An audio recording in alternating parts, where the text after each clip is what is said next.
పెదమిరం గ్రామంలో వేంచేసి ఉన్న శ్రీ పల్లాలమ్మ అమ్మవారి పునఃప్రతిష్ఠ కార్యక్రమం అంగరంగ వైభవంగా జరిగింది. గత 2 రోజులుగా ఆలయం వద్ద ప్రత్యేక పూజలు, హోమాలు నిర్వహిస్తున్నారు. దీనిలో భాగంగా అమ్మవారి పునఃప్రతిష్ఠ కార్యక్రమంలో పెదమిరం చుట్టుపక్కల గ్రామాల నుండి పెద్ద ఎత్తున భక్తులు హాజరై అమ్మవారిని దర్శించుకుంటున్నారు. స్వతంత్ర అభ్యర్థి మాజీ ఎమ్మెల్యే శివరామరాజు, టీడీపీ ఎమ్మెల్యే అభ్యర్థి మంతెన రామరాజు పాల్గొని అమ్మవారిని దర్శించుకుని ప్రత్యేక పూజలు నిర్వహించారు.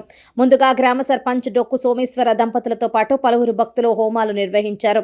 అనంతరం ఆలయం వద్ద అక్కడ అన్న సమారాధన నిర్వహించారు.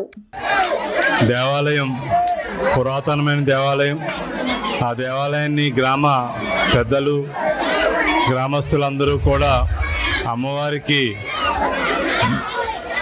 మంచి పెద్ద దేవాలయాన్ని నిర్మించి ఈరోజు పల్లాలమ్మవారిని ప్రతిష్టా మహోత్సవాన్ని గావించుకొని గత 3 రోజులుగా యోగాలు అవి కూడా నిర్వహించుకుంటూ వేద పండితులు ఈ ప్రతిష్టా మహోత్సవ ఏర్పాట్లన్నీ కూడా చేయటం, గ్రామంలోని గ్రామ పెద్దలందరూ కూడా, పుణ్య దంపతులందరూ కూడా ఈ కార్యక్రమంలో పాల్గొనటం, ప్రధానంగా గ్రామంలోని మన గ్రామ సర్పంచ్ గారు, రామ్మూర్తి గారు, గ్రామ పెద్దలందరూ కూడా భక్తిభావంతో కమిటీ కింద ఫామ్ అయి ఈ దేవాలయ నిర్మాణానికి అహర్నిశలు కృషి చేసి దాతల సహకారం తీసుకుని, ప్రభుత్వ సహకారం తీసుకుని ఈ దేవాలయాన్ని నిర్మించుకోవటం, ఈ పల్లాలమ్మ వారిని ఈరోజు ప్రతిష్టా మహోత్సవం చేసుకోవటం ఈ గ్రామానికి శుభకరం.